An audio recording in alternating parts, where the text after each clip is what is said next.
Good morning everybody, कैसे हैं आप सभी लोग। वेलकम करता हूं आपका जीसी क्लासेस में। सो गाइज, आज की इस वीडियो में हम लोग सीखेंगे फॉन्ड ऑफ फंक्शंस के बारे में। ओके, सो बेसिकली देखते हैं किस प्रकार से हम फॉन्ड ऑफ का यूज करते हैं, क्या इसका यूज है, क्या इसकी मीनिंग है। सो गाइज, जैसे कि आप लोग बोर्ड पे देख रहे हैं, बेसिकली फॉन्ड ऑफ का मतलब होता है शौकीन। सो जब भी शौकीन वाली बात आती है, शौक वाली बात आती है, सो वैसे कंडीशंस में आप हमेशा फॉन्ड ऑफ फंक्शंस का यूज करते हैं। फॉर एग्जाम्पल, जैसे कि क्या आपको चाय पीने का शौक है, मेरी छोटी बहन को डांस करने का शौक है, मेरे बड़े भाई को क्रिकेट खेलने का शौक है। तो जब भी ये शौक वाला वर्ड आता है, शौकीन वाला वर्ड आता है, सो वैसे कंडीशंस में हमें हमेशा फॉन्ड ऑफ फंक्शंस का यूज करना चाहिए। सो चलिए देखते हैं किस प्रकार से इसका यूज करेंगे। So guys, let's have a look on the board. So जब भी आप किसी से क्वेश्चंस करते हैं, सो क्वेश्चन करते वक्त सबसे पहले आपको हेल्पिंग वर्ब बाहर निकालना होगा। हेल्पिंग वर्ब हमारी होती है is, are, am plus is are am, और साथ में हम वॉज वर्ब का भी यूज कर लेते हैं, वॉज वर्ब। अगर हमारा सेंटेंस प्रेजेंट में होगा तो हम इज आर एम का यूज करेंगे, और यदि हमारा सेंटेंस पास्ट में होगा तो हम वॉज वर्ब का यूज करेंगे। ओके, प्लस सब्जेक्ट प्लस यहां पे हम यूज करेंगे फॉन्ड ऑफ का, फॉन्ड ऑफ प्लस वर्ब के साथ fourth form and plus object. Okay, जब भी आप किसी से क्वेश्चंस करेंगे तो क्वेश्चन करने का रूल क्या होगा, सबसे पहले आपका helping verb plus subject plus fond of plus verb के साथ हम फोर्थ फॉर्म यूज करेंगे, एंड यहां पर नेक्स्ट है ऑब्जेक्ट। ओके, नेक्स्ट है जब आप लोग यस वाले फॉर्मेट में आंसर देंगे तो फॉर्मेट चलेगा, सबसे पहले आपका subject plus helping verb. Helping verb में मतलब यही सारी चीजें, is are am was verb, जो भी आपके सहायक क्रिया होती है, प्लस यहाँ पे यूज करेंगे हम फॉन्ड ऑफ प्लस वर्ब के साथ again fourth form, and plus यहाँ पर यूज करेंगे हम लोग ऑब्जेक्ट का। ओके, तो ये क्वेश्चन करते वक्त एंड आंसर देते वक्त हम इन रूल का यूज करेंगे। जब आप लोग नो वाले फॉर्मेट में आंसर देंगे तो फॉर्मेट चलता है, सबसे पहले आपका सब्जेक्ट आएगा, यानी ये वाली चीज इधर, प्लस हेल्पिंग वर्ब, और हेल्पिंग वर्ब के जस्ट बाद ही हम यूज करते हैं नॉट का, plus fond of plus verb के साथ यहाँ भी fourth form and plus object. Okay, so guys, कुछ इस प्रकार से हम यूज करेंगे इन सारे रूल्स का। तो चलिए देखते हैं, एग्जांपल के साथ समझने की कोशिश करते हैं कि किस प्रकार से हम फॉन्ड ऑफ का यूज करेंगे। Okay, so let's take a example. Example के साथ समझते हैं, लाइक क्या आपको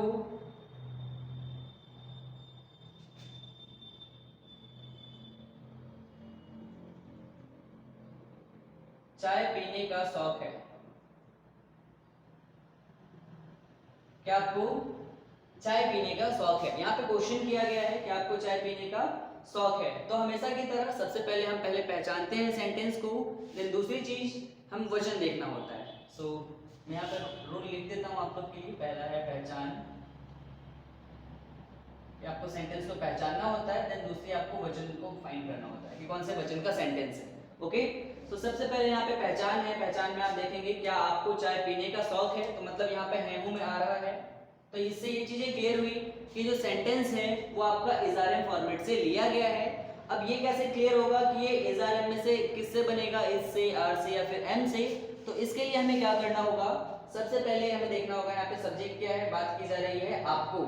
आपको का मतलब होता है you, you it means plural case है। तो ये भी चीज क्लियर हो गया हमें कि ये किससे बनेगा, आर से बनेगा। ओके, बात यहाँ पर शौक की हो जा रही है, यहाँ पर शौक की जा रही है, तो ये भी चीज क्लियर हुआ कि ये शौकीन वर्ड का है, मतलब फॉन्ड ऑफ से ही बनेगा। दो चीजें हमें क्लियर हो गई। तो चलिए बनाते हैं, क्या आपको चाय पीने का शौक है। तो कैसे बनाओगे इस फॉर्मेट से, पहले यहाँ से लेते हैं आर, फिर सब्जेक्ट है यहाँ पर आपको मतलब यू, तो are you found of, are you fond of. अब यहाँ पे पीने की मीनिंग क्या है, बेसिकली काफी लोग ड्रिंक यूज करते हैं, बट ड्रिंक यहाँ पर नहीं यूज होगा चाय पीने के लिए, हम यूज कर सकते हैं टेक। ड्रिंक होता है आपका वाटर पीने के लिए, वाइन पीने के लिए, अल्कोहल पीने के लिए, इन सारी चीजों के लिए आप ड्रिंक यूज करेंगे। बट चाय पीने के लिए आप ड्रिंक ना यूज करके आप टेक यूज करिए तो ज्यादा अच्छा रहेगा। ओके, सो क्या आपको चाय पीने का शौक है, तो are you fond of taking tea, are you fond of taking tea. हमें यहाँ पे हमने टेकिंग का यूज क्यों किया? बिकॉज हमारा फॉर्मेट क्या बोलता है कि आप वर्ब के साथ फोर्थ फॉर्म का यूज करिए। ओके, सो कैसे पूछेंगे? अगर हमें किसी से पूछना हो कि आपको चाय पीने का शौक है या आप चाय पीने के शौकीन हैं, दोनों में से कुछ भी पूछ सकते हैं। तो आपको पूछना है are you fond of taking tea? क्या आप चाय पीने के शौकीन हैं? तो सामने वाला व्यक्ति कैसे बोलेगा कि हाँ मैं चाय पीने का शौकीन हूँ। अगर उसे आंसर देना हो कि हाँ मैं चाय पीने का शौकीन हूँ, तो कैसे आंसर देगा? यस, यानी कि यस वाले फॉर्मेट में आंसर देगा। सबसे पहले सब्जेक्ट यस। ये भी बताया गया है कि जब भी क्वेश्चन यू से किया जाए तो आंसर हमेशा आपको यू में देना होता है, और अब जब भी क्वेश्चन यू से किया जाए तो आंसर हमेशा आई में देना होता है। तो यहाँ पर क्वेश्चन यू से किया गया है तो हमें आंसर आई में देना है। So are you fond of taking tea? तो आंसर देना है यस आई। और ये भी हमें मालूम है कि आई के साथ हम एम का यूज करते हैं, तो चलो लगाते हैं yes I am fond of taking T. I am fond of taking T. और अगर हमें नो में जवाब देना हो कि नहीं मैं चाय पीने का शौकीन नहीं हूं, तो हमें कैसे बोलना है? No I am not fond of taking tea. No I am not fond of taking tea. Okay, so कुछ इस टाइप से हम क्वेश्चन आंसर्स करते हैं फॉन्ड ऑफ को लेकर के। सो गाइस एक एग्जांपल और देखते हैं यहाँ पर, जैसे कि फॉर एग्जांपल क्या राम को क्रिकेट खेलने का शौक है?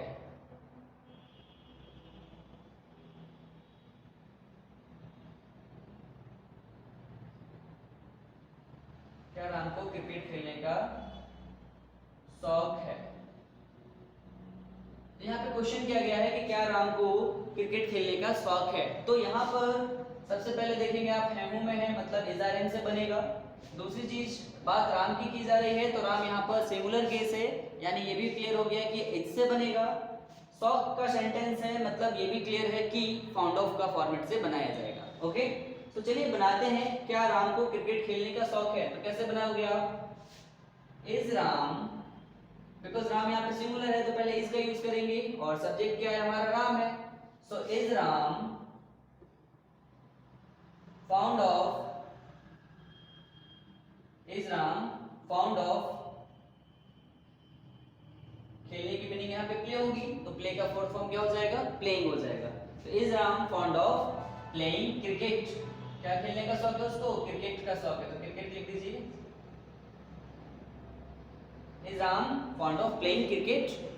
हमने क्वेश्चन किया कि क्या राम को क्रिकेट खेलने का शौक है, so is Ram playing of, sorry is Ram found of playing cricket. तो सामने वाला व्यक्ति आंसर कैसे देगा कि हाँ राम को क्रिकेट खेलने का शौक है।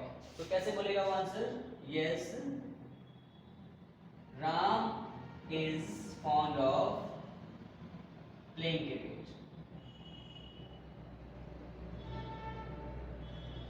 Yes Ram is fond of playing cricket. और अगर नहीं में जवाब देना होगा कि नहीं राम को क्रिकेट खेलने का शौक नहीं है, तो हम आंसर देंगे no Ram is not found of playing cricket. Okay, so guys हम कुछ इस टाइप से यूज करते हैं फाउंड ऑफ फंक्शंस का। सो किस प्रकार से यूज किया जाता है आप लोगों ने सारी चीजें देख ली हैं, एंड अब मैं इसके कुछ एग्जांपल्स देता हूं आपको, उसको सॉर्ट आउट करना है। सो गाइस मैं आप लोग को कुछ सेंटेंस दे रहा हूं जो कि आप लोग को खुद ट्राई करना है, बनाने की कोशिश करना है। सो चलिए देखते हैं किस प्रकार से सेंटेंस है। सो पहला सेंटेंस है यहाँ पर आपका, आपको सॉरी क्या आप खाना खाने के शौकीन हैं? नेक्स्ट है क्या आपको घूमने का शौक है? क्या आप कॉफी पीने के शौकीन हैं? क्या राज दारू का शौकीन है? क्या उन लोगों को नए नए आविष्कार करने का शौक था? तो जहां पर आप नोटिस कर रहे हैं यहाँ पर जितने भी सेंटेंस हैं, कहीं लगा हुआ है शौकीन वर्ड्स इसमें आ रहा है, कहीं शौक वर्ड आ रहा है, कहीं पे फिर शौकीन है। तो ये जो सारे वर्ड्स हैं शौकीन वाले, शौक्स वाले, ये सारे के सारे सेंटेंस आपके किससे बनेंगे? सारे के सारे सेंटेंस आपके फाउंड ऑफ से बनेंगे। ओके, तो सारे सेंटेंस आपको ट्राई करना है, बनाने की कोशिश करना है, और अगर नहीं आता है तो आप मेरे से कमेंट में पूछ सकते हैं, वहां पर मैं आपकी हेल्प कर दूंगा। ओके, सो गाइस मैं आप लोग के लिए कुछ यहाँ पर डेली यूजेस वर्ड्स लेकर के आया हूँ जो कि हमारे पर डे लाइफ में बहुत ज़्यादा यूज होते हैं। सो चलिए देखते हैं किस प्रकार से इन वर्ड्स का यूज किया जाता है। सो पहला है आपका यहाँ पर प्रिसाइज। पहला वर्ड क्या है आपका? प्रिसाइज। प्रिसाइज का मतलब होता है आपका सटीक, निश्चित, स्पष्ट, एकदम सही। इनमें से कोई भी वर्ड अगर आपके सेंटेंस में आता है या फिर जब बनाने की कोशिश करते हैं, ऐसा वर्ड अगर फंसे तो वैसे कंडीशंस में आप हमेशा प्रिसाइज यूज करेंगे। फॉर एग्जाम्पल, एक एग्जाम्पल के साथ समझने की कोशिश करते हैं। लाइक मैं आपको एकदम सटीक समय नहीं दे सकता। मान लीजिए अगर मुझे बोलना हो कि मैं आपको एकदम सटीक समय नहीं दे सकता हूँ, एकदम परफेक्ट समय नहीं दे सकता हूँ, so that time you have to say I can't give you precise time. क्या बोलेंगे आप?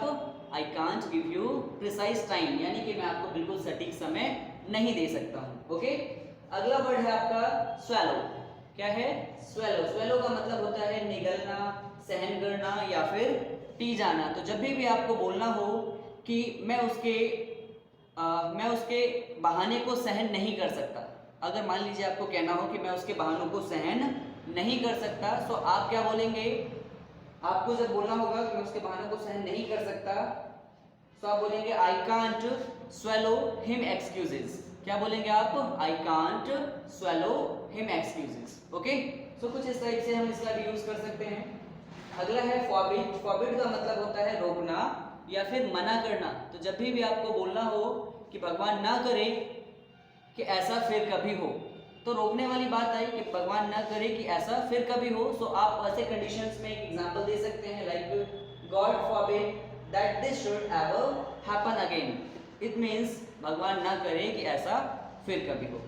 ओके, सो गाइस ये सारे वर्ड्स हैं हमारे पर डे लाइफ में जिनको हम सीख करके अपने सेंटेंस में यूज करते हैं। तो एक अलग ही आप नजर आएंगे जब आप लोगों के सामने यूज करेंगे। ओके, सामने वाले व्यक्ति को लगने लगेगा कि yes you are a literate person जब आप छोटे छोटे वर्ड्स को यूज करेंगे। ओके, नेक्स्ट है आपका डेली यूजेज सेंटेंसेस, जो कि हम पर डे लाइफ में यूज करते हैं। सो चलिए देखते हैं कौन कौन से सेंटेंस हैं।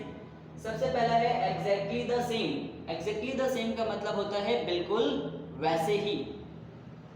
अगर मुझे कहना हो, मान लीजिए मुझे बोलना हो कि बिल्कुल वैसे ही टी शर्ट मेरे पास है, तो मैं क्या बोलूंगा? Exactly the same T shirt I have. Okay, next word है आपका नथिंग स्पेशल। नथिंग स्पेशल का मतलब होता है कुछ खास नहीं। अगर आपसे किसी ने पूछ लिया कि आप क्या कर रहे हो, तो आप बोलते हैं कुछ खास नहीं। तो आप ऐसे कंडीशन में बोल सकते हैं नथिंग स्पेशल। ओके, अगला वर्ड है आपका डोंट टेक आइसक्रीम या फिर बोल सकते हैं डोंट ईट आइसक्रीम। इसका मतलब होता है आइसक्रीम मत खाओ। जब भी आपको बोलना होता है आइसक्रीम मत खाओ, आइसक्रीम मत खाइए, सो आप बोल सकते हैं डोंट टेक आइसक्रीम। ओके, आगे है नेक्स्ट वर्ड है आपका it's very hot today. Basically it's very hot today का मतलब होता है आज बहुत गर्मी है। तो जब भी आपको बोलना हो कि आज बहुत गर्मी है या फिर आज बेहद गर्मी है, तो वैसे कंडीशंस में आप बोलते हैं it's very hot today. Okay, so guys next word है आपके यहाँ पर रिसेंटली। रिसेंटली का मतलब होता है हाल ही में। जैसे कि अगर मुझे एक एग्जांपल देना हो कि हाल ही में मैंने अपना फोन खो दिया, हाल ही में मैंने अपना फोन खो दिया, तो आप कैसे बनाएंगे? Recently I lost my phone. क्या कहेंगे आप? I lost my phone. सो ये सारे वर्ड्स थे, ये सारे डेली यूजेस सेंटेंस हैं जिनको हम याद करके और अगर इसको यूज करें तो हम एक अलग ही पर्सनालिटी नजर आएंगे। लगेगा लोगों को कि यस आपके पास कुछ नॉलेज है। सो गाइज आज की वीडियो में बस इतना ही। इस प्रकार से हम यूज करते हैं फाउंड ऑफ का, इन सारे वर्ड्स का। सो मिलते हैं हम नेक्स्ट वीडियो में, तब तक के लिए टाटा बाय बाय।